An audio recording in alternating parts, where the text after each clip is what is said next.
Hello and welcome to my presentation. My name is Emrah Kutlu and I am working at MentzDV. Mentz is a software company and a service provider from Bavaria. And we are also part of the Dynamo project. The Dynamo project is sponsored by the German Federal Ministry for Economic Affairs and Energy. And we are participating in the development of an door-to-door routing. Our approach is an vector-based map with an indoor visualization and routing.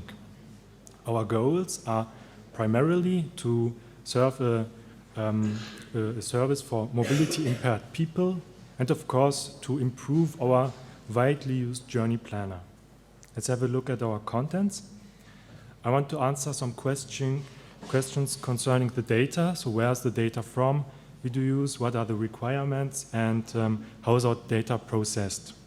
Then I would take a look at our example station and show you some routing example and the mapping process. Afterwards, I would like to talk about the visualization, how we do visualize the data, what are our current approaches, and a short comparison of bitmap and vector tiles. Finally, I would talk about some problems and future tasks we do see. So first, let me talk about our motivation. We want to get from A to B, and often, especially inside the station building, we have some limitations like fixed staircase, for example, which is a big problem, especially for mobility impaired people. So we have our requirements to the data and want data which is available inside the building, so indoor visualization with indoor data. And with that, I would like to show you our data process. We are using OpenStreetMap data. OpenStreetMap is widely used and well known. It's a large geodatabase which stores geographic data, geometries, and their attributes. We do download this data via Overpass API or GeoFabric. You can Google for them and find them very fast. Then comes the interesting point. We have an import. With which we do extraction. So we get out all the important data which is relevant for routing and rendering. Routing relevant data is all the nodes and ways, especially public transport relevant like platforms, like ways, like streets, like escalators, elevators, and stairs. And rendering relevant data is all the data which is important to recognize the scene and the environment, like green spaces, water areas, buildings, station buildings especially, but also stairs and escalators, for example. Afterwards, we have a processing of the data. So we do classify the features by type, and the features get extra attributes. At this point, we don't have any other data source, so all the extra attributes are calculated out of the OpenStreetMap data, so out of their features.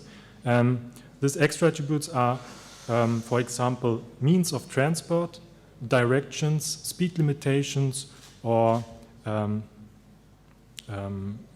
things like that, yes. Then we do have a DIVA model, of course.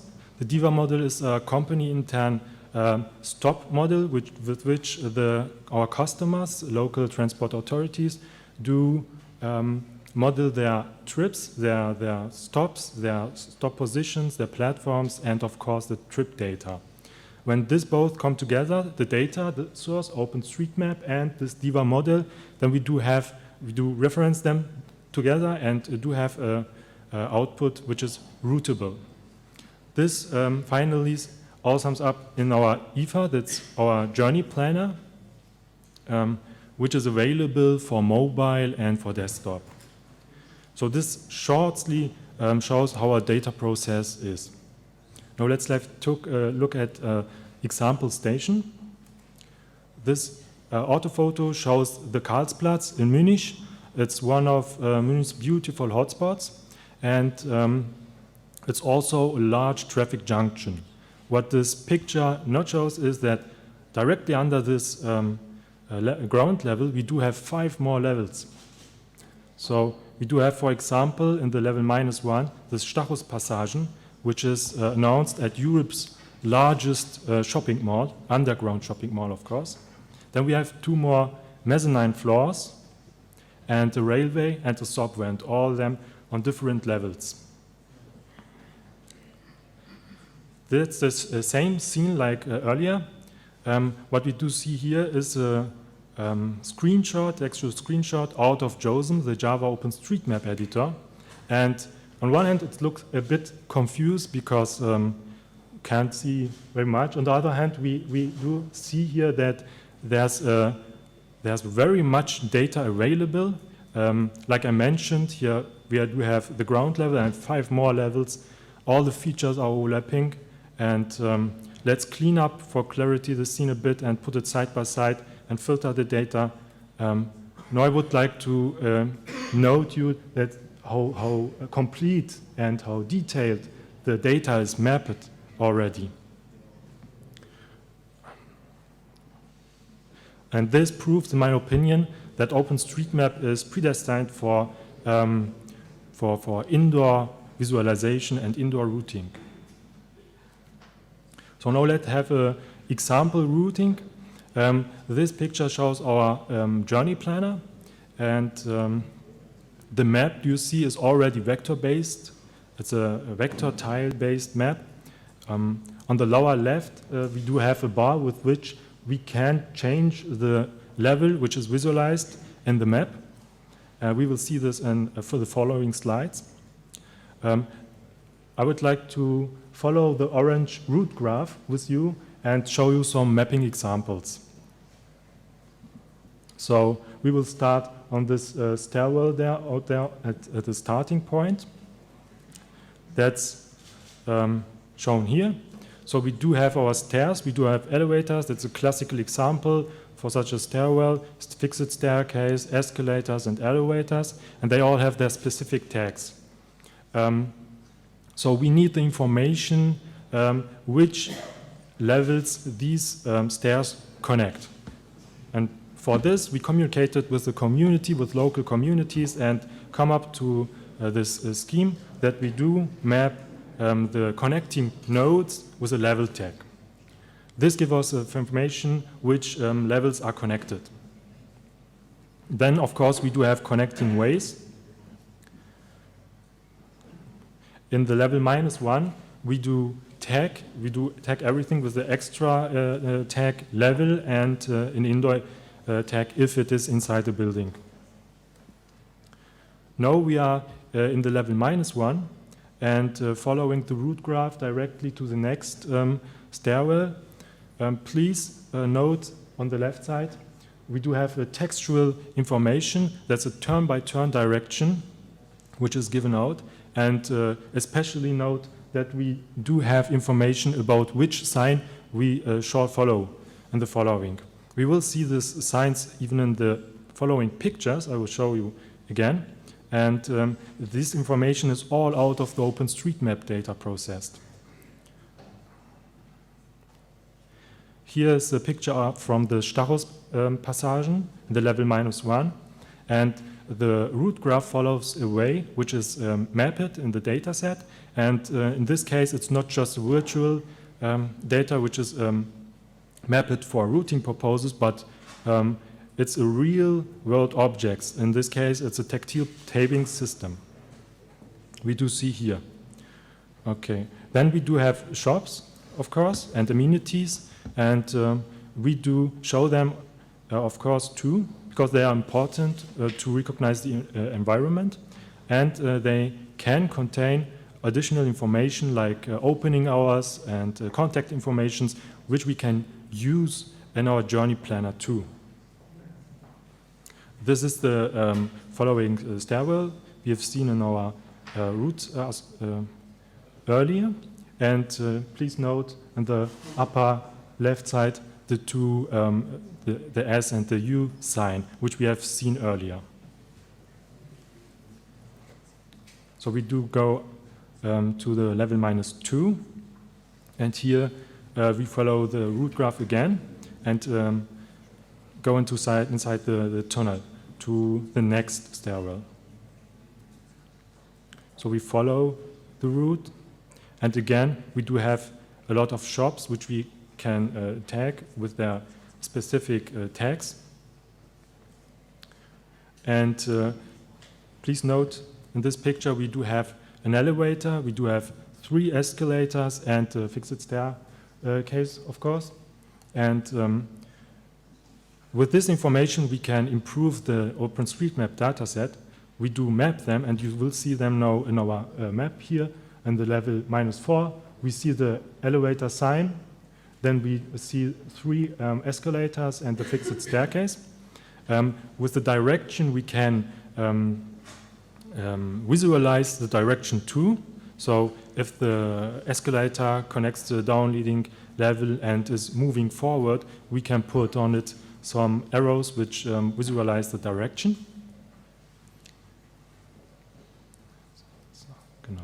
Here we get down to the next level.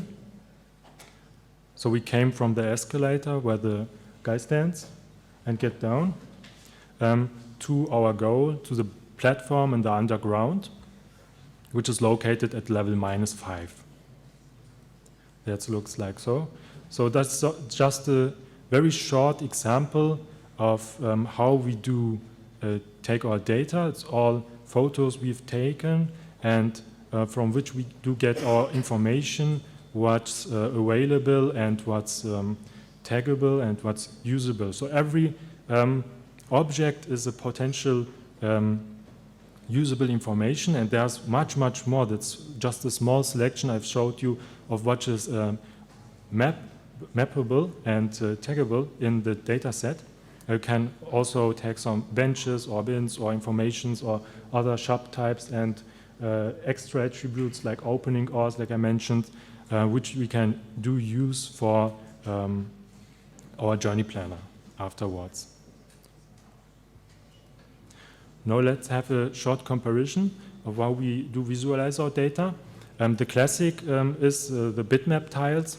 We do have bitmap tiles, we do use them, and other mapping services do this too.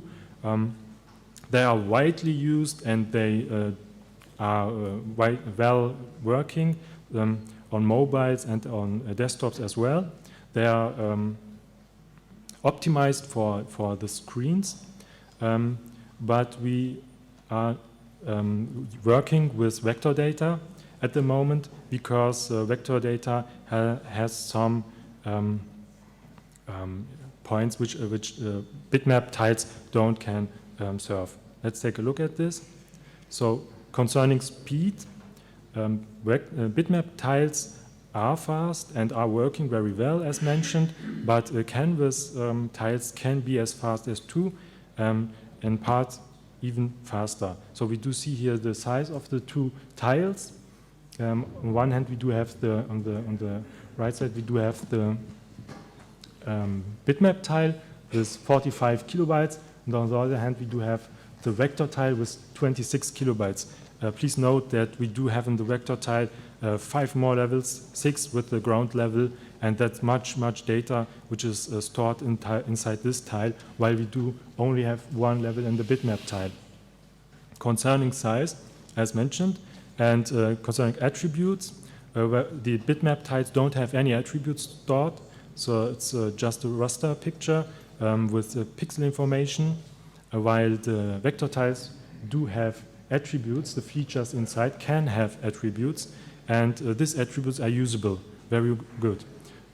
Concerning rendering, as mentioned, the bitmap tiles are optimized for viewing on mobile or on desktop solutions, but if you do zoom in, you will see a slightly blurring, a slightly unsharpening, and while vector data hasn't this problem, you can zoom in as much as you want, the data gets rendered properly and looks very sharp. Concerning interaction, you can't really interact with the bitmap tile, while you can do this with a vector-based tile. You can select the features, you can highlight them, you can open pop-ups on it, and That's really great. Data status, bitmap tile needs to get calculated again after you make some changes to the data set. You need to calculate all the data again, and this costs time. While on vector-based maps, you can change the data set in your geographic system, and you will see the effect right then in your map. Highlighting, as mentioned, is possible in vector-based maps, but this would hardly work in bitmap-based tiles. Indoor information. So as you have seen, we are able to visualize indoor information in vector-based tiles, while this wouldn't work this way in bitmap-based tiles. Yes. Another picture shows the example for size and speed. We have here a tile with one feature, and here we see how small the vector-based tile is, and in comparison to this, how large the bitmap tile is. So the less features we do have in one tile, the less the size is. Bitmap tiles do have a limitation because of their pixel system, what isn't available in vector-based tiles. We do have only features, and they do have some attributes, and that's it. We also have a mobile journey planner. That's our app. It's Android-based, and it's developed in parallelity to our web-based map. Please note that we do have here also direction signs, which we can use. They come all out of OpenStreetMap data, and they use the same data source and the same style sheets, but it's absolutely parallel to the web map developed. What are our future tasks? We are developing now an app for iOS, of course, and we are looking forward to have an app, a hybrid app, so a web map which is portable for other operating systems. And we are looking forward to unify our mapping schemes and to come together with the community. We are oftenly on some meetings, OpenStreetMap meetings with the community, and discussing and improving our mapping schemes. If you're interested in our mapping schemes, just visit the OpenStreetMap wiki and search for Mentz, and you will find our mapping schemes then. With this, I would like to finish my presentation. Thank you very much for your attention.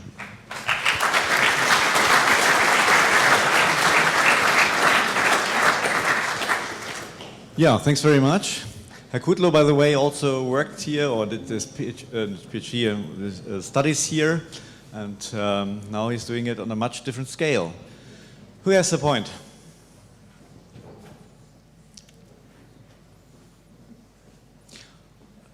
So I think it's quite a good idea because it's expanding also in dimensions which are often used by many people. Also, I remember you went to München and you said, how did you measure all these kind of Stachus areas? And he said at the beginning, well, more or less like a traditional measure and to grasp. On the other hand, also it was interesting to see it takes a bit of efforts to capture the data, but it's also feasible and possible to do. Of course. So Mentz is not a data supplier, and we don't serve any data by our own self.